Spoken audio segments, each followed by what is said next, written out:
What is up, y'all? Welcome back to another episode of the Two Game Podcast, and welcome to part 2 of our deep dive into the Bioshock Trilogy. This episode, we are diving balls deep into Bioshock 2, where we are recapping the plot, talking about the weapons, enemy variety, level design, all that before we jump into our overall and final impressions of the sequel to the highly regarded first game. I have with me today Chris Norman. Hello, everyone. It's good to be back. Indeed. And yes, this is the Two Game Podcast where every single week we are here to talk about games, music, anime, movies, basically anything nerdy. But on occasion, we do deep dive series into video games. We did a deep dive series into The Last Ronin. You can check all those out either by going to your favorite audio listening podcast app, or you can go to patreon.com/2game. That is the number 2. Joining us there, I have a specific playlist for the deep dive series. We've done Xenoblade Chronicles 2 and Final Fantasy X. And then now we are doing the Bioshock Trilogy. So part 2, we have Infinite on deck. And that's the one that I am no future spoilers. That is the one I am most interested in, because I'm either going to lose friends or I'm going to gain them, one of the two. I feel like I'm going to lose them. I've picked up on a lot of your cues over the years, and you're gonna lose some. You're gonna lose some. I already know where this is going. But to be fair, you are ahead of me in that, and I have actually not even started that replay yet. I will catch up, and we will finish this and knock this out. So I can't concrete the opinion that I had 10 years ago. It might very well change. My opinion on 2 changed dramatically. So we'll see. It's interesting because usually you're the one that finished the games before me. Yeah, no, it's been a weird few weeks, man. That's all I really know to say. It's I finished this game a couple months ago, and it's just doing it then was just tough. I thought you were almost done with it, so I was trying to blast through it, and come to find out you were not through it. But yeah, man. Well, it's weird, man. So like when we did like Xenoblade 2 or Final Fantasy X, those are 60+ hour games, and I flew through that crap in like 2 or 3 weeks. I just happened to have the time, and this is a collective series of maybe 35 hours worth of gameplay at max, and I am struggling. I'm struggle busting with it, but whatever. I'm gonna catch up. Life hits you hard, man. I feel you. Well, it hits you hard, then it kicks you in the dick while you're on the ground. Sometimes it's just like, not enough, Chris. wait. Ground pound. What was the motion again? The motion? Oh, the intense jacking motion? Yes. Yes. Right there. That was the ground pound. Oh no, don't ground pound me. Some people call it the prone bone. But anyways, Bioshock 2. Very interested to talk about this game. Very, very interested. But let's go ahead and jump into it.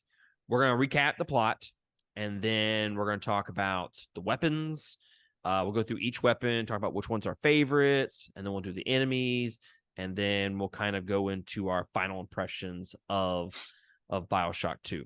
So, in 1968, roughly 8 years after the events in Bioshock, Rapture is now under the control of ex-missionary and psychiatrist Sophia Lamb, whose ideas for human progression are a sharp contrast to the city's deceased founder, Andrew Ryan.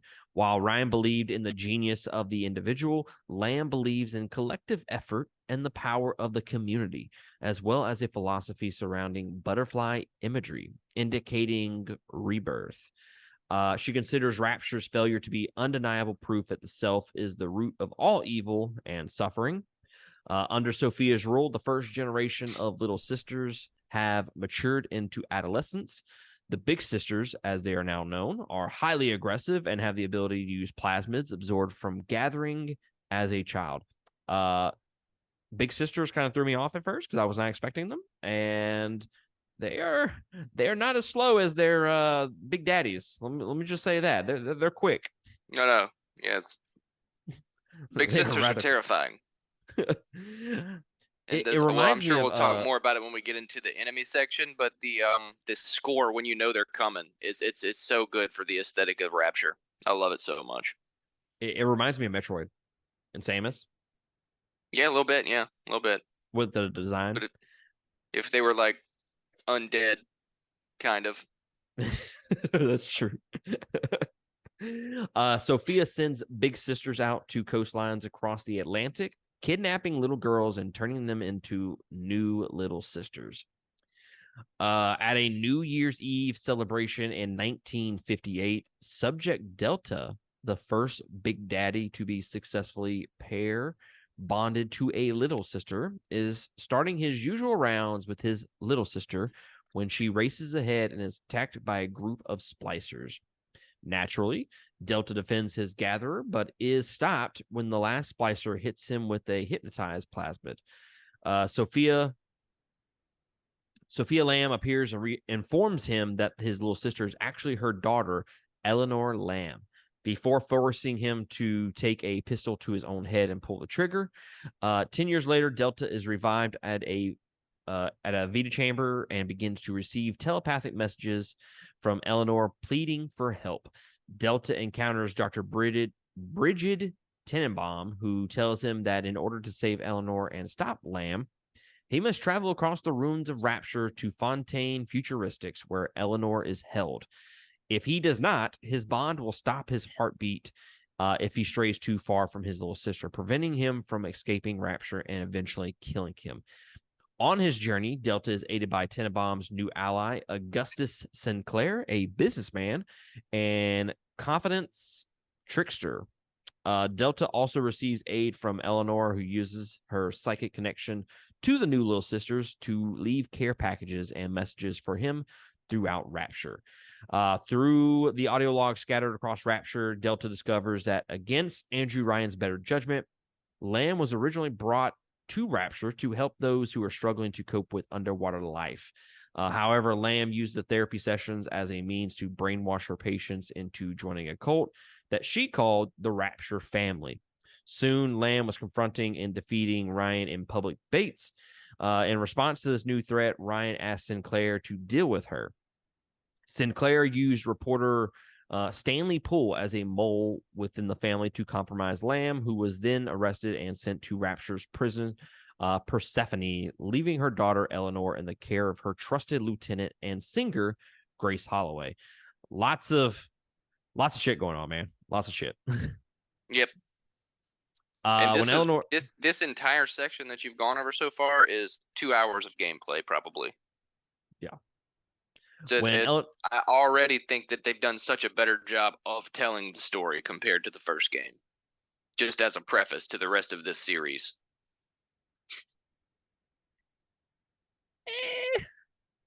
No. I'm not saying this. I'm not saying the story's better. I'm just saying they're giving you more of it in contrast to the first game. That's not really an arguable point. It's not. The way they tell the story and the way they tell the story is much better in this game. Most definitely. I will 100% agree with you. Yes. Make no mistake. I did not say the story was better. When Eleanor confronted Stanley about how he had bankrupted Lamb's property in her absence, Stanley panicked and sold her to one of Frank Fontaine's orphanages, which led to her transformation into a little sister. Delta then discovers that Lamb plans to use Adam to transform her daughter into a superhuman being with all the knowledge of Rapture's intellectual elite. Lamb will then use the same conditioning methods used on Jack to destroy Eleanor's sense of self, brainwashing her into acting only for her goals.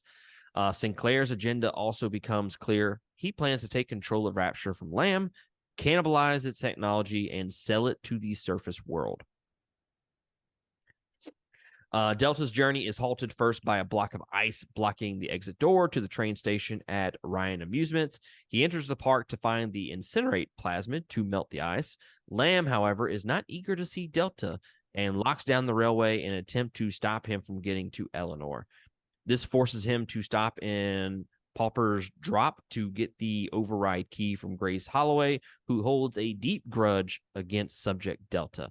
When Delta finally meets her face to face, she reveals to him that he broke Grace's jaw many years ago when she attempted to approach a transformed Eleanor, ending her career as a singer.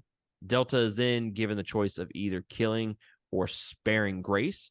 With the key in this possession, Delta departs Pauper's Drop. All right. I feel like I gotta stop right here and just take a second and talk about the story. Okay. Now, I might be in the minority. I don't know. But like I said a second ago, and what you kind of alluded to or said, Chris, was that the story is definitely more in depth with this. There's more characters. There's more. I don't want to say lore because there's not really more lore. It's just a lot of shit going on at once. And I couldn't give two shits about the story. Like I'm reading the story and I'm kind of just bored out of my mind just reading it. I do not like the story whatsoever in this game, and to the point where I'm reading this and I'm like, did this even happen? Like I don't know any of this. Like this is news to me. Any of this happening because I legitimately couldn't care less about the story.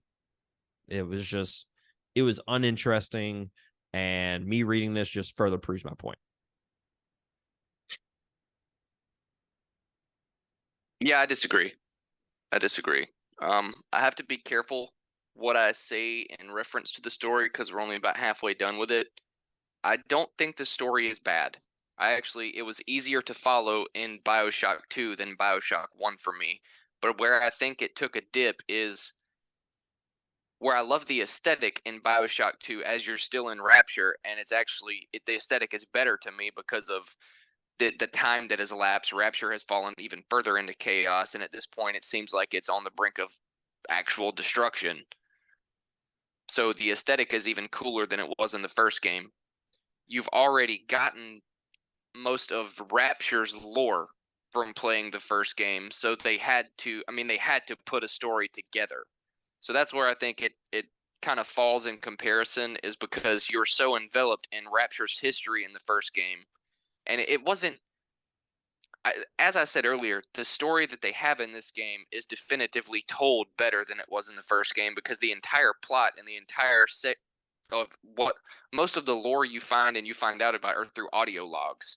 So you find them and you listen, and then you piece together everything that happened to kind of get you to where you're at. Now, we used a cheat sheet when we recorded the first one, and we kind of laid out a history of Rapture to save everybody some time on that. But to play through it, the story is told much better in here.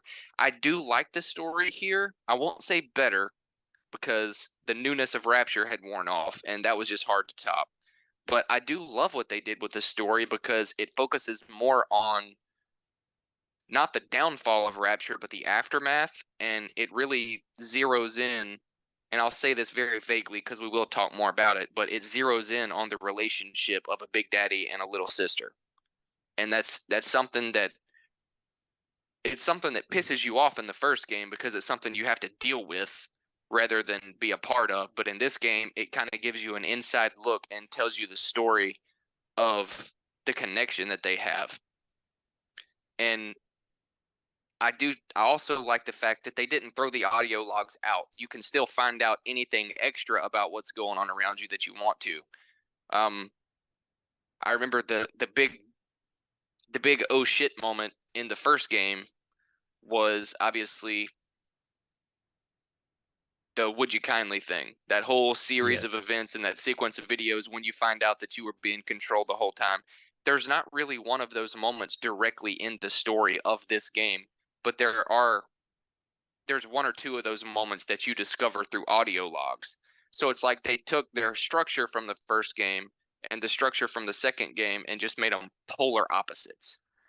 and I like that. It actually kept my attention.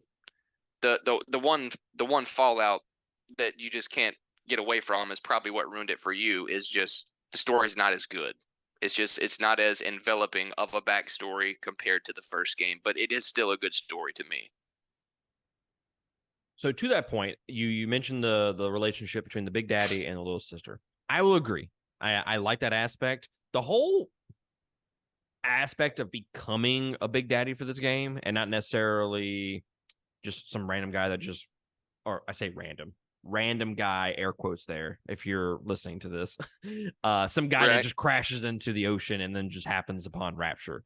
Um, so I do like that aspect of it. It feels a little, it separates the two games enough when you're going back to the same basically world, the rapture in two games. Mhm. So it helps differentiate between the two games a little bit, and I do like that because it does give you some different gameplay with that. So I do like the relationship between those two and how they explore that. I just I don't know, man. It's just there was no hook for me personally in this game. There was just no hook. Now I will say this, and I'll kind of explore on it or touch on it a little bit more as we kind of go along. I played this game back to back. How long did you take between the two games there, Chris? Would you Probably like say a week. a week? Yeah, Yeah. I finished the first game, went straight into the second one.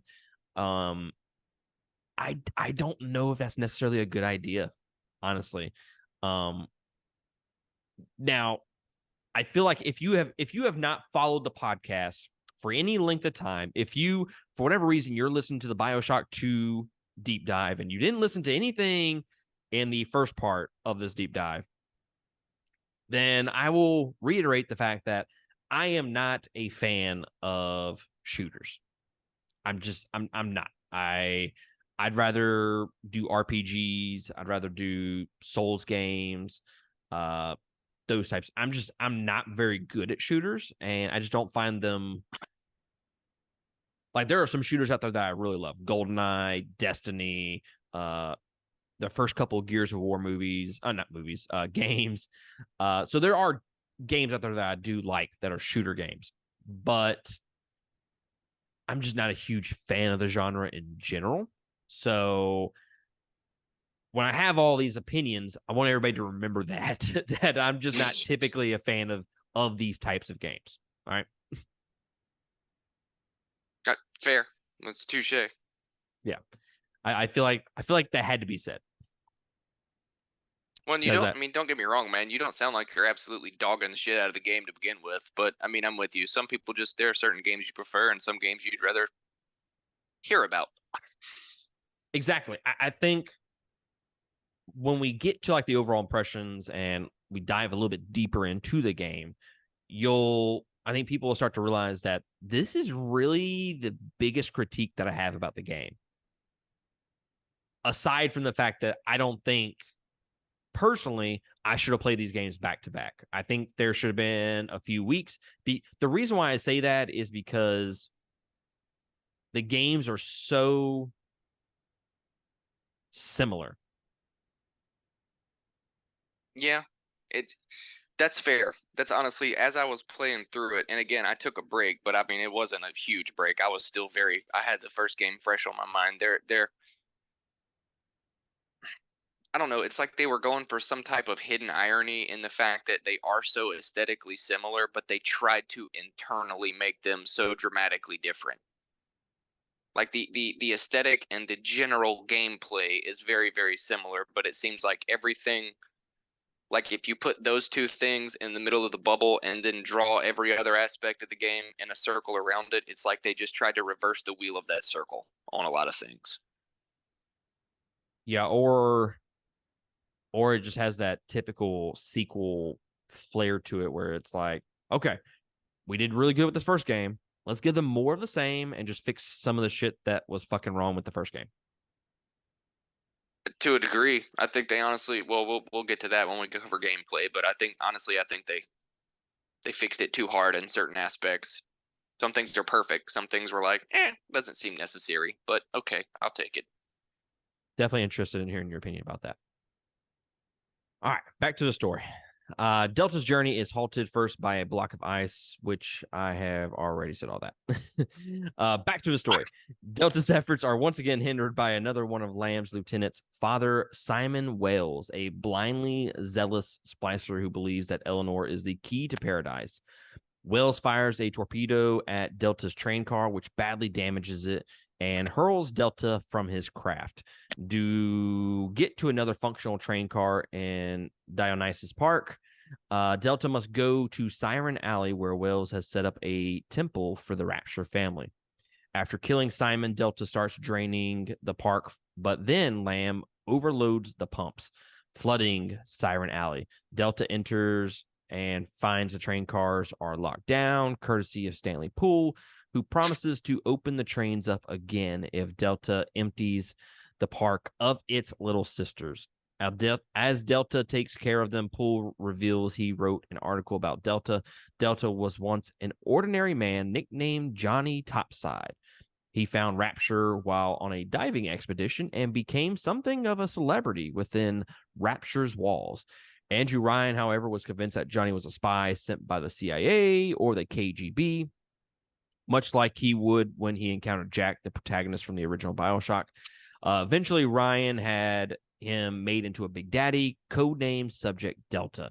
After completing his mission, Delta is about to leave when Lamb informs him that Stanley turned him in to Ryan and is responsible for his transformation into a Big Daddy. He is then given the choice of either killing or sparing the man. After making it to Fontaine Futuristics, Delta is once again halted by a man named Gilbert Alexander, who is now deeply insane due to absorbing a massive amount of Adam. Following taped recordings left by Gil's sane self, Delta finds his way to a hidden plasmid lab where a horribly mutated Gil awaits. Delta retrieves a gene sample and uses it to get to Persephone, where Eleanor is held. But before leaving, Delta is once again given the choice of ending or sparing Gil's life. Delta enters Persephone and finds Eleanor locked within a quarantine chamber with Sophia. Before Delta can enter the chamber, Sophia smothers the sleeping Eleanor with a pillow. This stops her heart long enough for Delta's body to shut down, and he is knocked unconscious. Delta is captured by Lamb, and his pair bond with Eleanor is severed, weakening his heart in the process. However, Eleanor sends a special plasmid to Delta that allows him to take control of a little sister. She reveals that she has been closely observing his actions, not only through the pair bond, but through her psychic connection to the new little sisters. And depending on Delta's actions throughout Rapture, she is either a spirited, rebellious young woman determined to win her freedom, or a ruthless cynic who only thinks of her own welfare and survival. Almost done, guys. Following Eleanor's instructions, Delta brings her parts of a big sister armor, allowing her to free Delta and fight by his side. They resolve to make their escape from Rapture using Sinclair's escape pod. Lamb, upon seeing her daughter defy her, plans to set off bombs that will send them plummeting to the bottom of the sea. During their escape, Delta is forced to kill Sinclair, who had been captured by Lamb and transformed into a Big Daddy. Eleanor and Delta make it to the escape pod, but a final trap set by Lamb mortally wounds Delta. Inside the flooded escape pod with her mother, Eleanor makes a choice to either kill or save Lamb. Depending on the choices made by the player throughout the game, the player will receive different endings. In the good ending, Eleanor will use her big sister needle, shout out, to absorb Delta's atom and conscience so that they can be together forever, with Delta guiding Eleanor's actions and drives. In the bad ending, she will brutally harvest Delta's essence and atom, heralding the birth of a monster. However, if Delta demonstrated some form of compassion throughout his journey, then Delta will have the option to stop and sacrifice his life to give Eleanor a chance at redemption. And that would be the end of the story for Bioshock 2. I've literally never seen such a face of relief when you said those last 3 words. I could just tell that you were so tired of reading that. Dude, I'm telling you, man. Okay. I played lots of games lately. I mean, we played Final Fantasy 16, Final Fantasy 10 before that. Just, I mean, even Tears of the Kingdom. I'm trying to think of some other games that I've played here recently. Spider-Man 2, which I just started up. Lots of games with really great stories. And then this gets thrown in the middle. And I'm just like, this is fucking doo-doo. Now, I'm going to say two things about it. One, that's unfair, completely unfair of the game. Two, this game came out February 9th, 2010. So 13 years ago that this game came out. And it's a shooter. So storytelling was a lot different back then. So again, I'm being unfair with the story here. It's just we kind of live in a different age. But I can't Yeah. stress enough how much I just dislike this story. Like I'm telling you, I read all this and I'm like, did any of this happen? Because I don't fucking remember. Honestly, man, I think it's just the fact that the game is like 14 years old at this point, and you played it in just the worst year to try to pin in a subpar story among other great stories in games. Just like both things you just said. If this had been like a book or perhaps a graphic novel or even a comic book series about Rapture, and it was told as a continuation of Bioshock rather than its own standalone game or issue or whatever, however you want to break it down, it would be much more digestible. I can guarantee you of that.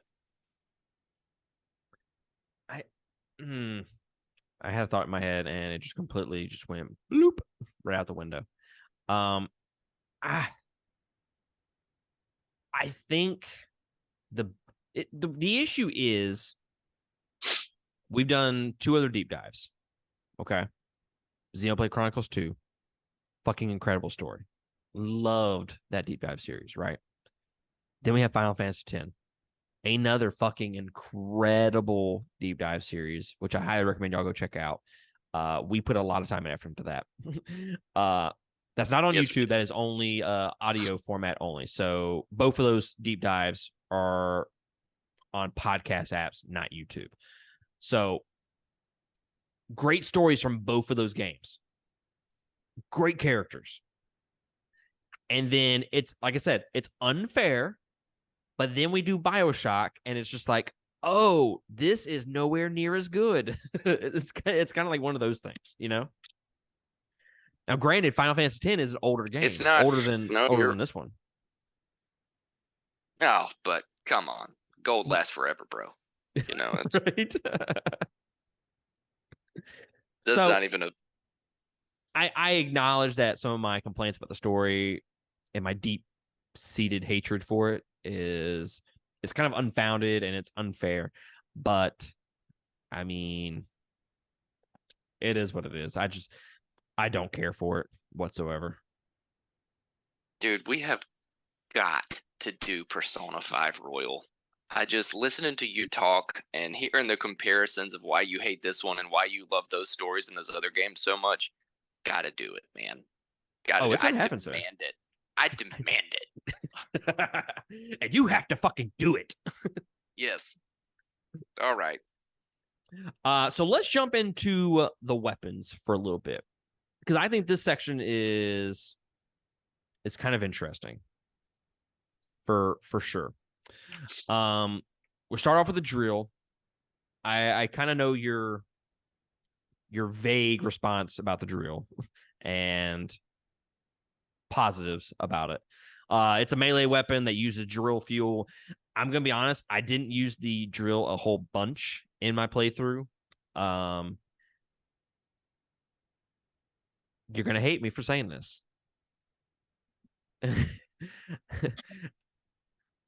I want the wrench back. I would rather have the wrench. Straight trash, bro. Straight trash. Look, I completely acknowledge that the wrench is not as cool looking and doesn't have as many doesn't have as much depth in the gameplay. It's I mean you're literally just hitting somebody with it, and the drill you can freeze people and I mean legitimately just splinter them to pieces.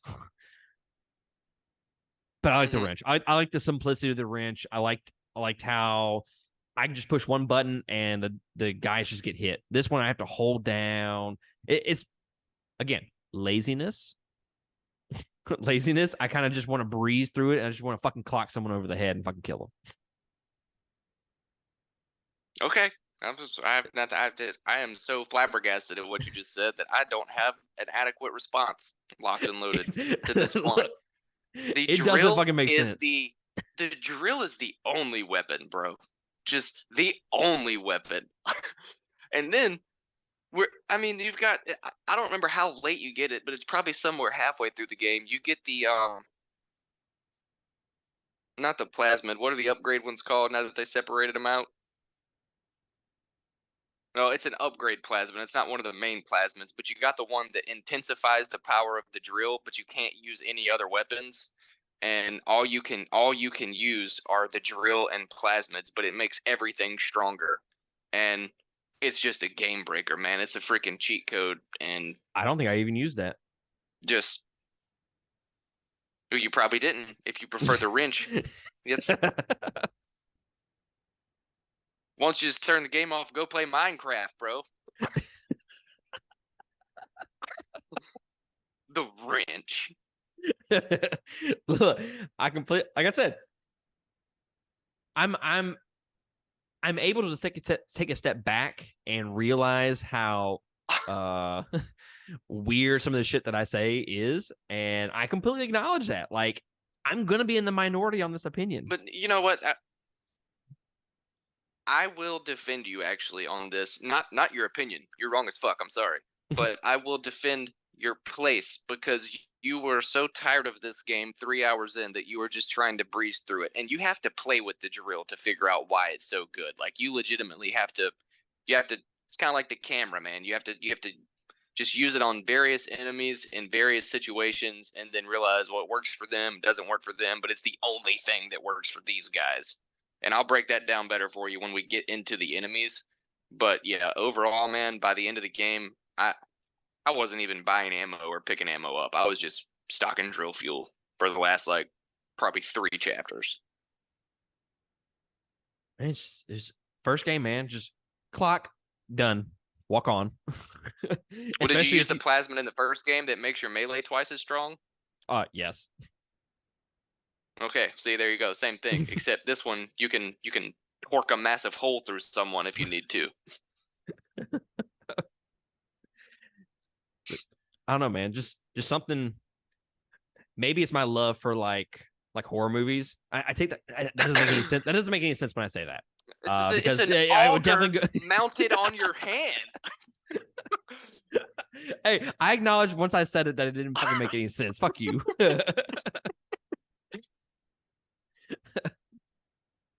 All right.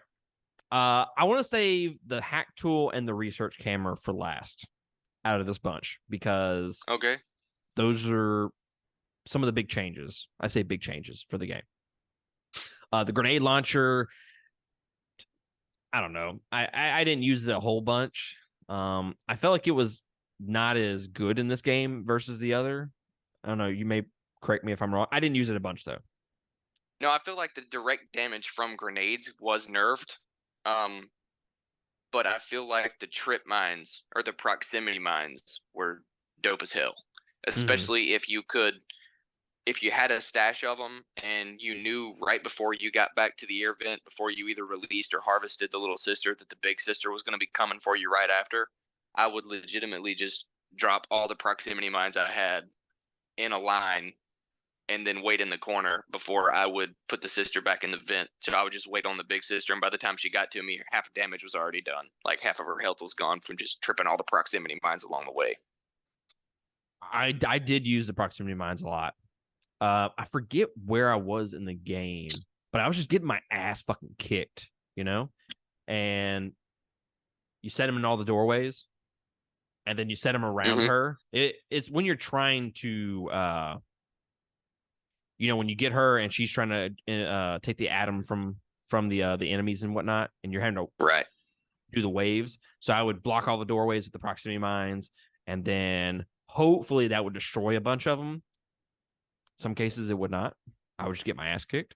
But yeah, I use the proximity mines a lot. The rivet gun. It's equivalent to the pistol from the first game with a slower rate of fire a little bit. I actually use this more than any other weapon. Did you really? Yes, I don't know what it is, man. The simplicity of the weapons. I feel like I use the machine gun a lot, which I mean it's exactly what it fucking sounds like. But the machine gun it's more of a spray and pray kind of thing, you know? Mm-hmm. I feel like I'm wasting ammo with those things. Rivet gun, it's clear, it's concise, direct to the point, and it's just easy to use. So I use the rivet gun a lot. Okay. I did not. I did not care for the rivet gun. It's like I just had to hit somebody with 18 nails before they finally died. But I never put a damage booster on the rivet gun though, because I didn't really like it from the get-go. So that probably did help. Oh, I did. Yeah, I maxed that bitch out. The shotgun. You and I kind of briefly talked about this, how it feels nerfed in comparison to the first game, and I will 100% agree with you. After you said that, I was like, you know what? That kind of, I think he's right. And I went back and played the first game for just a minute to use the shotgun, and it does. It feels smoother in the first game, just Mm. on a just using the shotgun itself feels smoother.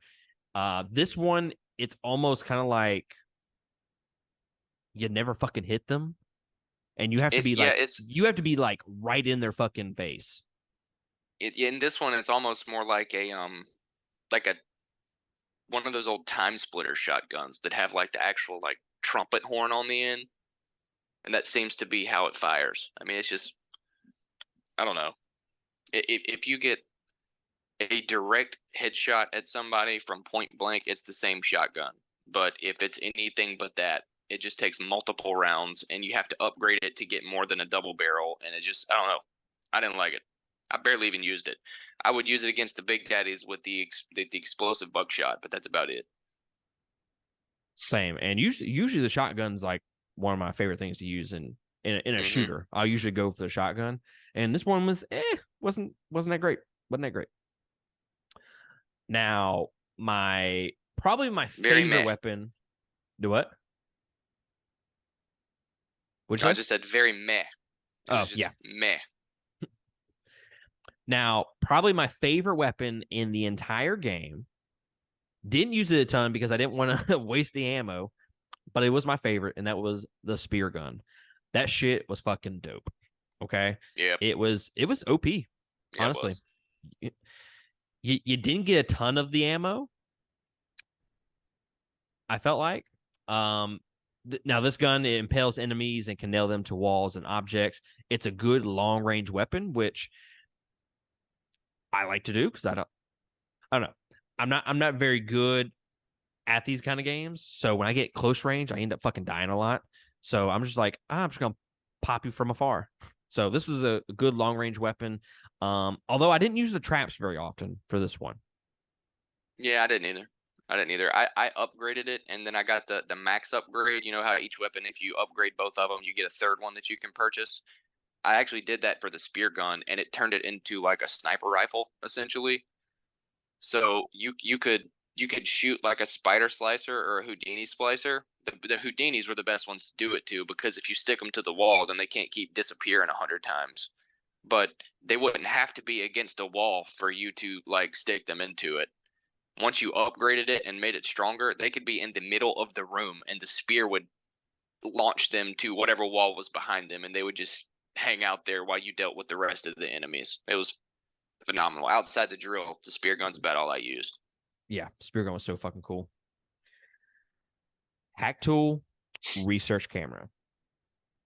So if you out there listen to our first review, our first deep dive into the first game, you will know that hacking was something that absolutely fucking pissed me off about that entire game.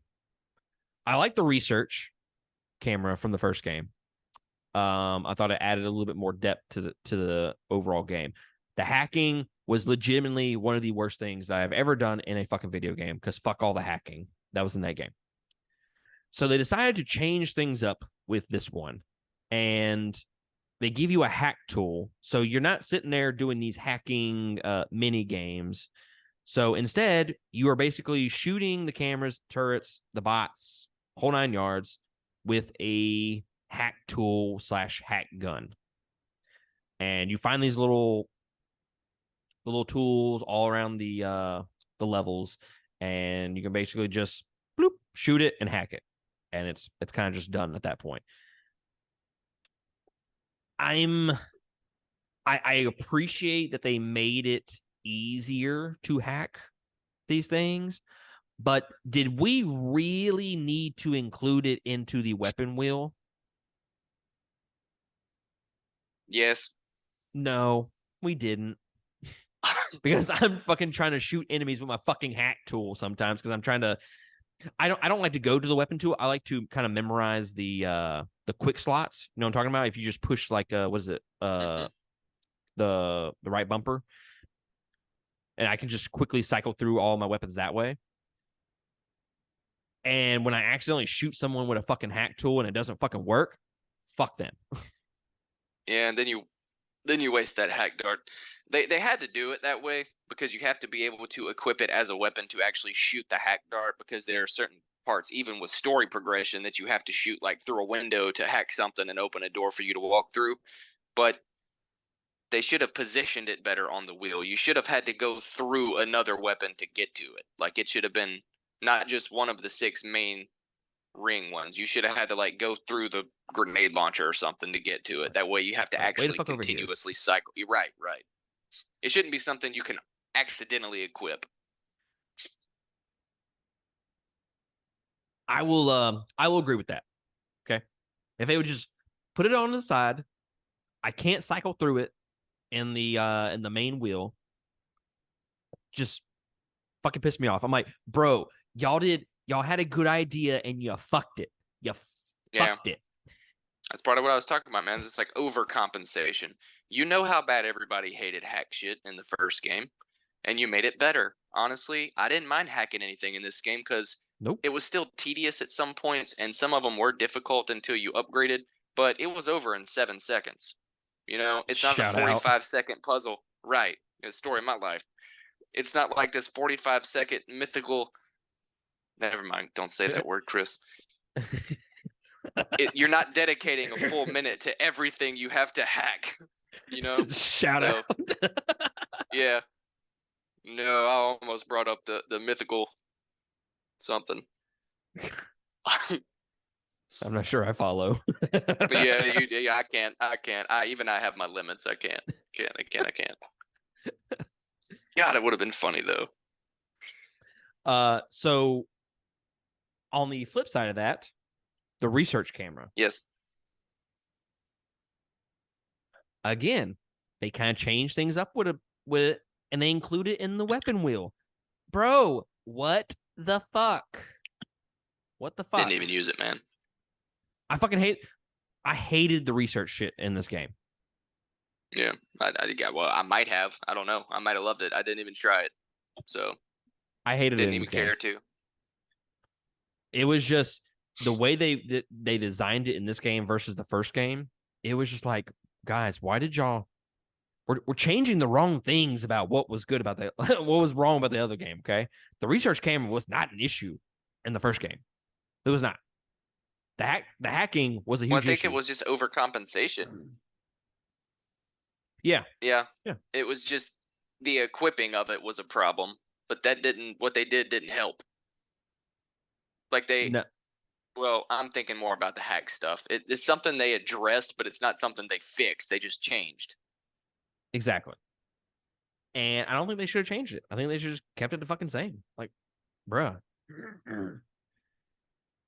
I know they also changed the healing on it as well. They changed the button layout for that as Mm-hmm. well, and that fucked me up as well because which game was was it Bioshock 2 where you had to push up and down, or was that the first game? Up and down. Oh, that was the first game. First game. So they changed Mm-hmm. it to like Y and was it like Y and B or something like that, I think so. Yeah. or Y and X? I can't remember. They changed the button layout, and I'm like, bro, I liked the whole up and down thing, pushing up and down on your D pad. That to me was just super fucking simple. I liked it being away from the D-pad, but it took me halfway through the first game to get used to the D-pad enough that I wasn't just accidentally healing myself like 4 times a level, and that would piss me off. But whatever, you did that for the first game, you messed it up. Everybody got used to it, so just grin and bear it at that point. Like the fact that you changed it again after that, and it took me 14 hours to learn it and get it right. It only screwed me up when you changed it. So I'm with you. Like just I see the issue. I see why you want to do something about it. You just overcompensated for it. But yeah, the hacking and the research, huge complaints in this game, and it's like you said, just overcompensating. Like y'all did too much, way too much. Do you have anything you else want to say about weapons before we move on to the enemies? The wrench. The wrench, bro. Dude, it's fucking It's like it's, simple. it's like the Dead Space effect, man. It's the Dead Space effect. All right. When you start off with the first Dead Space and you get the little plasma cutter pistol, by the end of the third game, that's the best weapon there is. You're right. You're right. You're right. The You're right. wrench. But what? But why do I have to have fucking fuel? Okay. What? The wrench doesn't need fuel. I can just hit. I can hit people as much as and often as I want. Can you can you torque them? Can I you don't. literally just turn them to mush? Like Why do I have I'll to fucking just walk find up fuel? behind a Big It's Daddy just. with a little wrench.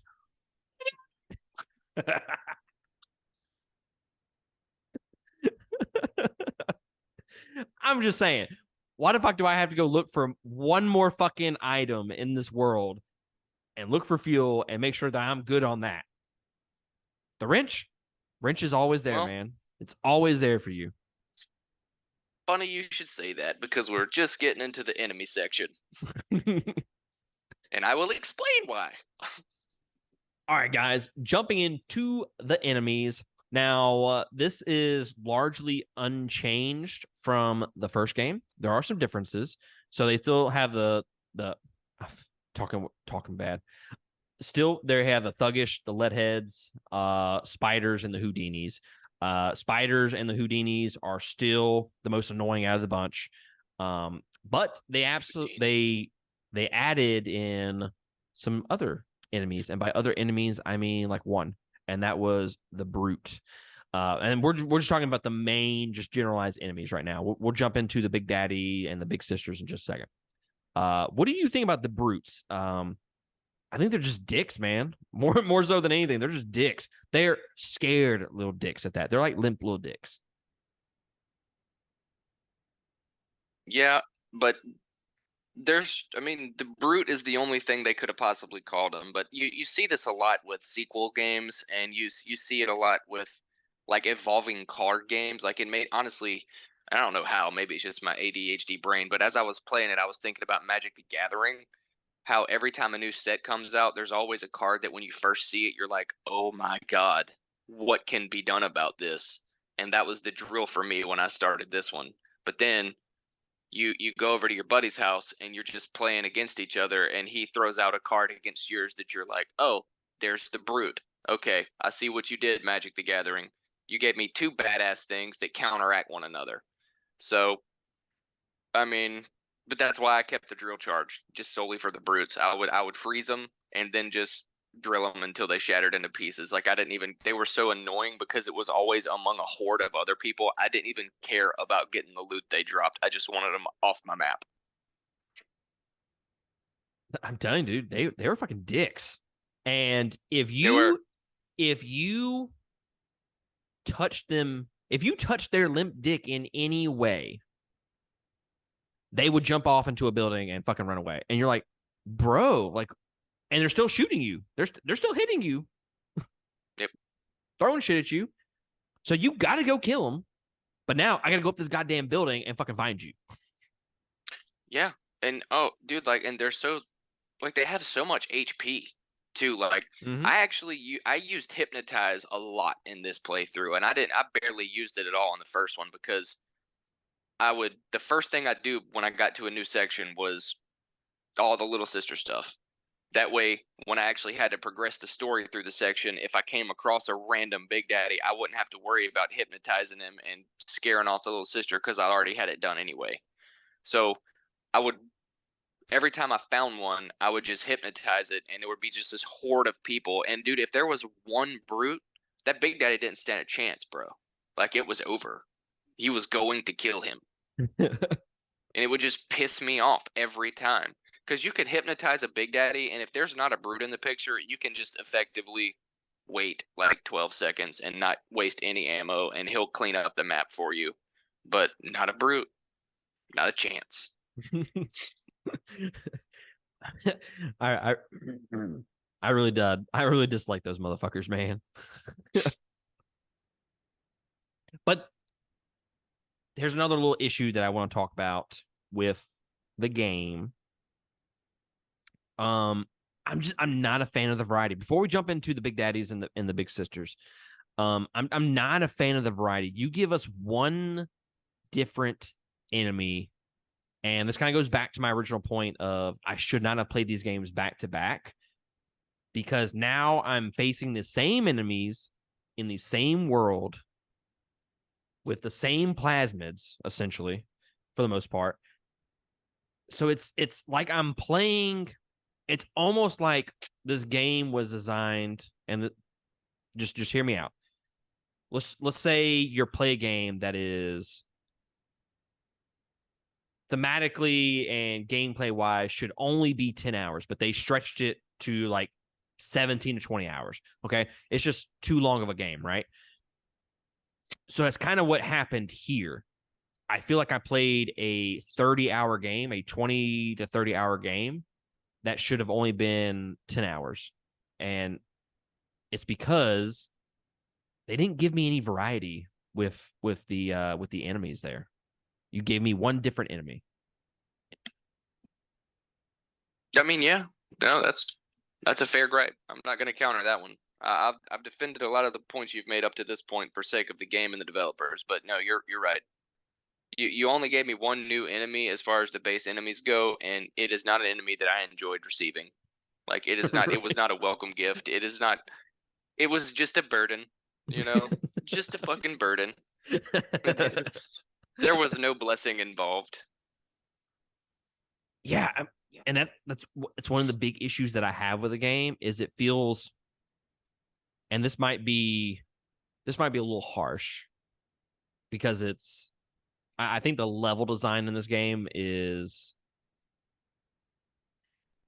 to me, it's not as easy to traverse. Like, I feel like I recognized the first game a lot more with different areas, but that was because it was a little bit more simple in its design. This one is definitely better designed overall, with it being more vertical, with you traversing that and whatnot.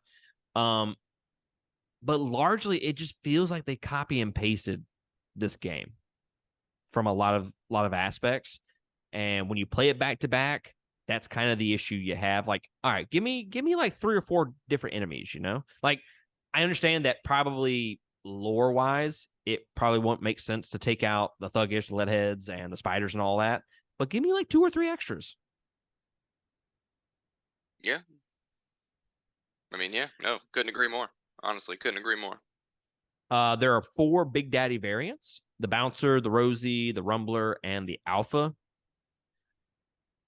I'm gonna be honest, I never really paid attention to which one was which, so it never really seemed like there were variants to me.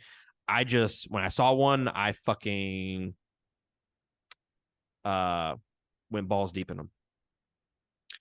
There were variants in the first game too. They just didn't have different names. Literally, the only variants among the first three that you said are what weapons they had. I mean, the Alpha was obviously something new that was introduced in this game, which was cool. But honestly, they seem weaker to me than the other three did, which I thought was odd that they were kind of a late game introduction. But even so, I mean, the variants of the Big Daddies, the basic Big Daddies, were drill, machine gun, and grenade launcher. Those are the only three differences, and you had that in the first game too.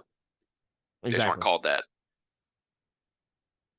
Dude, I had I don't know if it was a spider or it was fucking red and it looked evil. I was like, I'm gonna Oh kill yeah, you. I'm gonna kill you before you kill me. I've seen the movies, man. You let that bitch bite you. One Oh, quick nibble. bro, I could have been Spider-Man. Too late. Too late. You killed it.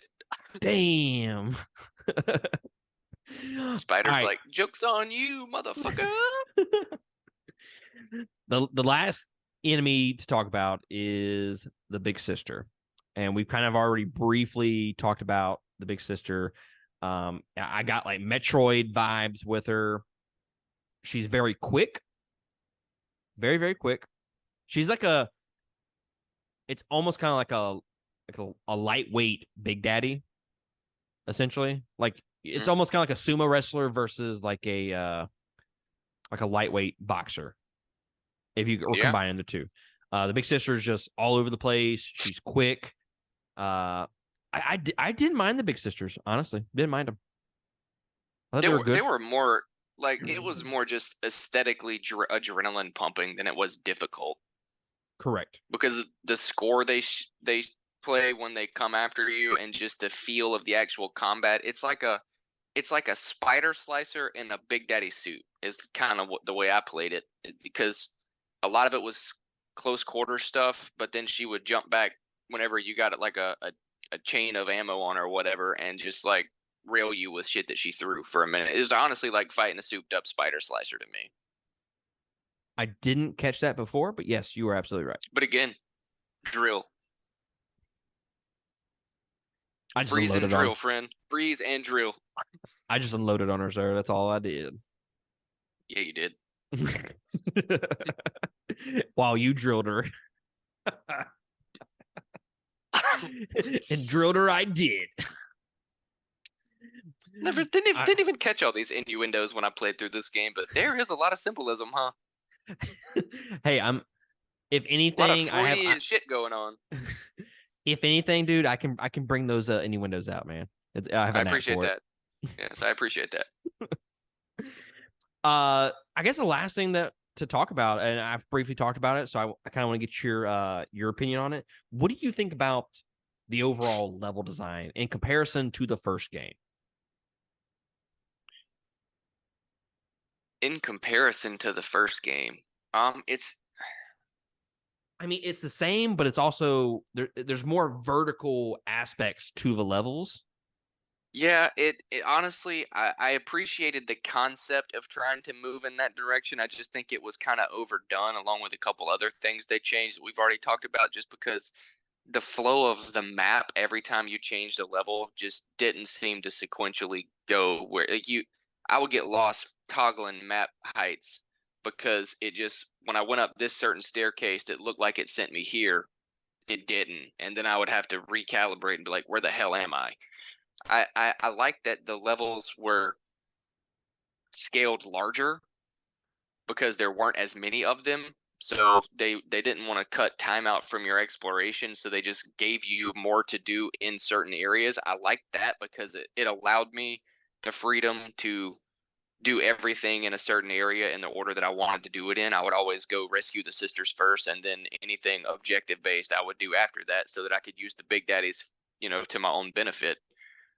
But um, I don't like how they forced part of the story to go along with the map development, and that you had to get from this train car to this train car like 7 times. Like that would have been a cool transition between like the first and second level and then like the fifth and sixth level, but it just seemed like the entirety of the first 7 levels was you just jumping train cars.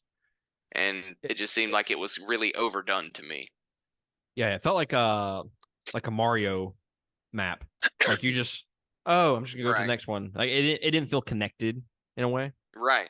When you already knew as soon as I get off this train, something else is going to be blocking my path. And that's what every single main objective from level to level was built around, was either thawing out some shit on the monorail or looking for a part you have to fix your train. It's just unnecessary. Just unnecessary. Just let me walk through a goddamn door every now and then. But the actual physicality of the level design, I will say I thought it was an improvement.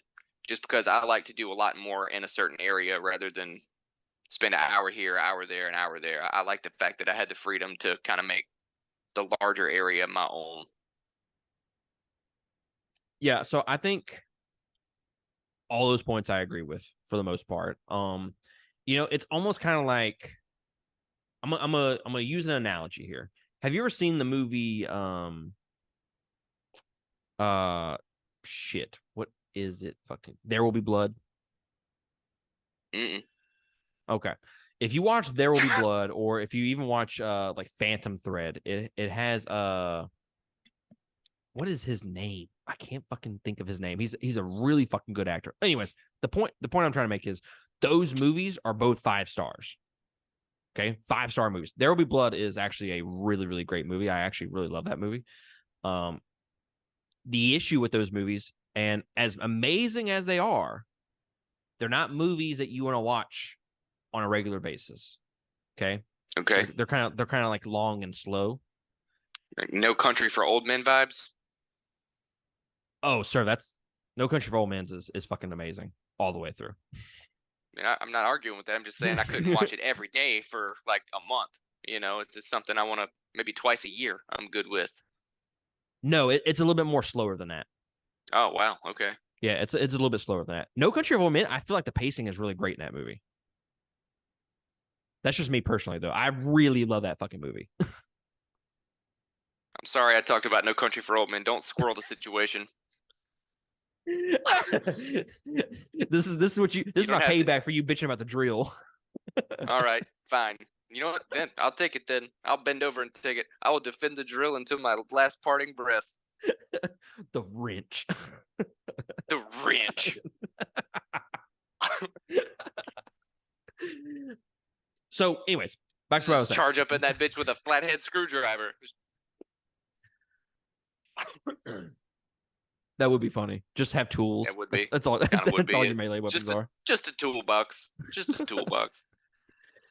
So, There Will Be Blood and Phantom Thread, really great movies. Can't watch them on a regular basis, right? But you can admire how great those movies are. Bioshock 1, Bioshock 2. I can admire that they did. This was a long fucking analogy. It wasn't supposed to be this long, I promise you. Bioshock 2 level design is significantly better in terms of what they're trying to do in this game. But I would prefer the first game and its level design because it is easier to get around. It's more memorable in all the different locations. So that's kind of where I feel like they did a better job with the level design, but also it goes back to what we mentioned earlier. I think they just did too much. They overcompensated for a lot Mm-hmm. in this game, and it hurt them in a lot of areas because this game could have been significantly better, significantly better. But it was just like, the things that we changed, we did too much, and we didn't need all of that per se. Now, as far as your opinion about you like the larger open areas, I do agree with that. I like to. I don't want to feel like I'm going from area to area to area to area to area like the first game was, where this one is Mm-hmm. huge open areas that you can rummage around. Just some of it was not as interesting from level to level as the first game. So I would prefer the first game in terms of its level design for that reason. Yeah. No, that's fair.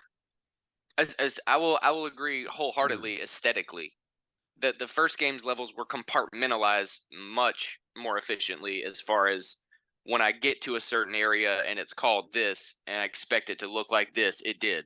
There were a couple places in this game where I was like, this is supposed to be a park, and you see like a park bench and a swing set, and then it's like apartment buildings. And I'm like, huh, okay, well, it's a big ass park that a bunch of people live in apparently. So, you know, there were discrepancies with stuff like that. But I like that. I like the how of the level design in this one more than the first one, but I like the what of the level design in the first one significantly more. Agreed. Yeah, this game is like Phantom Thread, and the first game is like Mask of Zorro. Like, I just want to fucking watch Mask of Zorro. You know, it's a fucking good You time. can watch, you can watch Mask of Zorro every day. That's all right. I'll give you that Oh, second favorite movie of all time, sir, hands down. one. All right, jumping into our final impressions of Bioshock 2. I will let you have the floor first, sir. Ooh. Mm-mm-mm. Okay. I think if my memory serves, I scored the first one an 8.5, if I remember right. Do you happen to remember?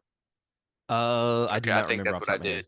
I should have asked you to go back and check that for me. But assuming that's what I did, I'm gonna give this one an 8.75. And I wanted to lead with the score so I could explain why. There are things, as we have discussed, that I like significantly more from the first game, but there are things that they did improve in the second game, and I am not as turned off by the overall story as you are. So honestly, I'm gonna give them credit for fixing the things that needed to be fixed, more so than just plodding along through the plot the way that they did. Just because I think what we I think what the fan base wanted at the time was a continuation, and there really just wasn't a good way to do that. So from the story standpoint, I think they just started from square one, and they did the best they could to make something playable and followable. And I liked it. I personally liked the overall plot. I love the connection between the big daddy and the little sister. I love the what you find out through the audio logs about how most big daddies came to be big daddies. There was actually this one series from this one guy where his daughter went missing and he saw what took her and he figured out how to actually follow it down to Rapture, and then he got caught and he actually turned into a big daddy who watched over his daughter as a little sister. It was just really cool stuff. A lot of cool backplot lore that some of it was thrown at you and you had no choice but to accept it in the story points, but some of it was kind of hidden away like that, and that's a good contrast to what they did in the first game, in my opinion. Um, Hacking didn't make me deduct points. They fixed that one, and I know you had your issues with the hack darts. That didn't really bother me so much. They could have made it less easily accessible on the weapon wheel, but I like the fact that I didn't mind to hack everything I came across because it only took 7 seconds to do it. It wasn't a commitment. It was just, all right, well, I'm here. Click, click, click, done. Um, and again, the gameplay for me took a jump because as much as I hated the addition of the brutes, love fighting the big sisters. And I thought even the alphas were kind of cool in their own right. They were kind of a step down from a big daddy, but you got them in waves, which was a kind of a cool aspect. But the gameplay was better for me just because the drill was something new and it's all I wanted to use. So it honestly, from a gameplay standpoint, it didn't feel like a continuation to me because I was doing something that I didn't do for the entirety of the first game. And let's see, scores were awesome, especially when big sisters were chasing you. Aesthetic was awesome because you were still in Rapture. And so yeah, I'm gonna give it an 8.75. I had my issues with it for sure, and we've gone through most of those at this point, but I still think it was overall an upgrade from the first game, minus the baseline of the story. So, on the surface, this feels like a step down from the OG game. Now, y'all hear me out. Hear me out. I'm probably more in line with Chris than anything. I would have almost preferred not to have played it. Like I said, multiple times throughout this deep dive. I would have preferred not to play this back to back because I think it's just too much of the same game and it got a little tiresome. I finished this game back in like August, September, and I would have been willing to say I had fun, but it was a huge step down. Now, time heals all wounds, and time does make me look back on it and have more more fond more fonder memories of this game. Okay. After giving it some space and kind of revisiting, I would actually say that it's actually better than the OG game. Now when I score it, it's not going to be better, but y'all just hear me out. It's better in a lot of ways, but then it's all the things that I had issues with the first game. Like if you wrote down every single issue, they fixed in some capacity with this game. But with those issues, they overcompensated and did too much, which created some more issues. So I don't feel like I have more issues fixed. And I also don't feel like I have more issues with this game than I did the first game. I feel like they're about even. I didn't care for the story whatsoever. In fact, I couldn't care less for it. I don't mind the little twist of becoming a big daddy in the game, but honestly, it kind of feels like they copied someone's homework and didn't want to stray too far from the path set in that original game. I just found myself skipping cutscenes and not paying attention to the story. I've already mentioned it. Level design is far superior in terms of being more vertical and having more depth, but I don't think that makes it more interesting. I would actually prefer the first game and its level design. It just had more memorable areas to me. Gameplay wise, it does feel like it kind of falters a bit because of that lack of gameplay. But again, I think that opinion is just a product of playing the games back to back. Because I think they do, like I said, correct a lot of the issues that I had with the first game. And I'm going to list them off right here. They combine the tonics. We didn't talk about this. They combine the tonics into one big menu, essentially, that you could just choose which one you wanted. The first game, it was separated by physical, combat, engineering, etc. And you had to unlock each individual one to which playstyle you want. Now, on the flip side, that gives you a little bit more customization with how you want to play the game. Okay, maybe you don't want to engineer, maybe you want to do more in combat and whatnot. Okay, I can understand that. But now it's one big I don't even know how to describe it. It's just one big category. And you can just input whatever tonic you want. It doesn't matter what category it fits. You just have to unlock it. I feel like that's better designed. So I prefer that in this game. You can just mix and match all you want. It's like maybe you want more combat versus the engineering. So you put more combat tonics in there. So I definitely prefer that. They combined the plasmids as well. Now, instead of picking a handful of them for a loadout, you can freely swap between them through a wheel menu. And I actually kind of prefer that because it makes me want to play with other plasmids. Whereas the first game, it was like, oh, I don't really want to kind of experiment with that because then I have to take off Incinerate or something like that. So definitely loved how they changed those two aspects of the game. They made that hacking part of it easier and better, although it does become almost trivial to a point because it's so easy. But I do like this change much better than the OG game. Now, with all that being said, I've already mentioned it. Not a fan of the fact that it's in my weapons, and they combine the hack tool and the camera into that weapon wheel. I prefer the hot swap method of going through my weapons, and adding it to the wheel just really fucked me up at times. But overall, I think this is the best game from a mechanic standpoint in comparison to the first game, but it does lack that interesting story to me. It's just too similar to the first game that ultimately holds it back from being a truly amazing game. I don't think it's that much better than the first game in terms of everything that it does, but the changes they did make and correct from the first game puts it over the top for me, even with the crap story.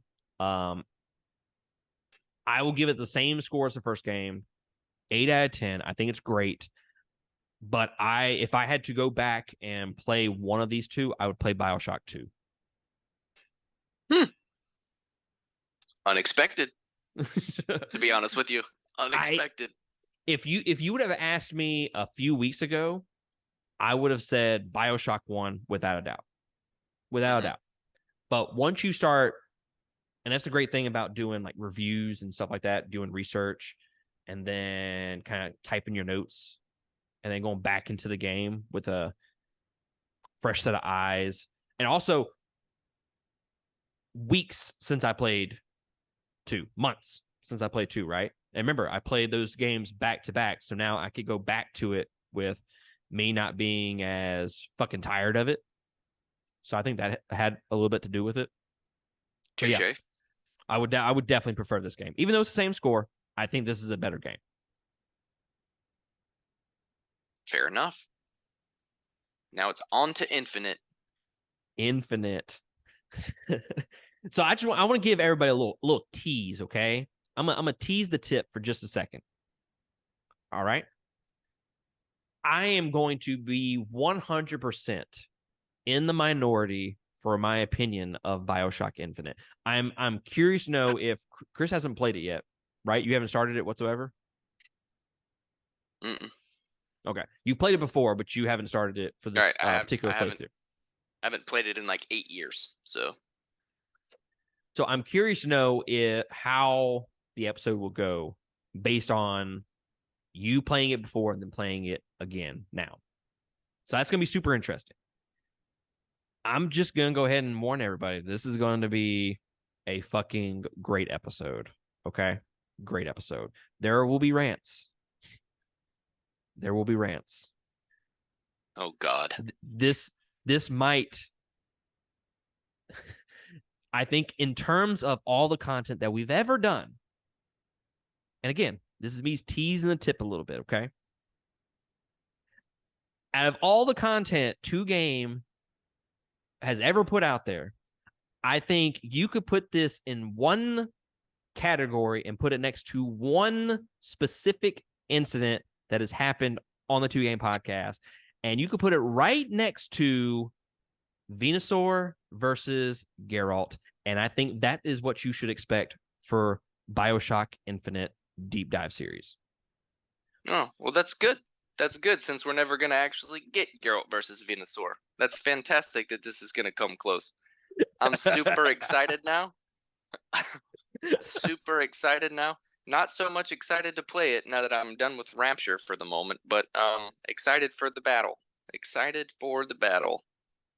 What's going to be funny is if you end up being in line with me, which I don't think you will be, but that would be funny. I'm like, oh, well, this was a letdown. This was anticlimactic. This was like a 7-second hack. Yes. But yeah, if y'all don't know what the Geralt versus Venusaur is, one of the most infamous things that we've ever done on the podcast, most controversial, I would say. So I think my opinion of Infinite is going to be put in that same category. So just again, teasing the tip a little bit. But I am excited to have that episode because it's going to be, to me, I think it's going to be the best episode out of the bunch. So I'm assuming worst game, best episode. That's where you're at. I guess they'll have to tune in to find out. I think they already know, man. I think they already know. But guys, that is going to be it from us. The links to all of our shit is down below. The links to our Patreon, patreon.com/2game. Come support us there monthly. We would be great to have you. We just did a drunken review of Slaughterhouse this past week. And that was exclusive to Patreon supporters. So come join us there. You get access to a whole bunch of different shit, different podcasts and whatnot. There's also links to our merch. It's getting cold out. All right, I say chilly, not cold. Go get you a dope little hoodie with our logo on it. We'd greatly appreciate it. There's also links to all of our social media accounts as well. So make sure you subscribe to the YouTube channel that you know that we have new content coming out to you every single week. But other than that, I appreciate y'all joining us for part 2. Next week is part 3. Bioshock Infinite. I mean, we're not recording next week, Chris, but Sure. No, I follow. I follow. you had like that, huh? Yeah. At first, I was like, "Oh, I've got a week," and then I was like, "No, I'm good. I'm good." Yeah, I'm not saying we're recording next week, but when y'all watch this next week, Bioshock Infinite Part 3, concluding the trilogy, and then we can move on to bigger and better things. Like Persona 5 Royal. That's where we're gonna go. Just saying, maybe. I'm going to will it into power. That's what I'm gonna do. I'm just saying they did delay Batman Arkham trilogy for the Switch to December. Well, that's So a sign. That's a it's a sign. sign. The Persona gods are trying to direct you in the right path, man. Sometimes you just gotta listen. Hey, we God, might. you're gonna love that game so much. I've been waiting to play it for so long now. But all right, guys. Well, we will catch y'all next week on another episode. Laters. Peace out.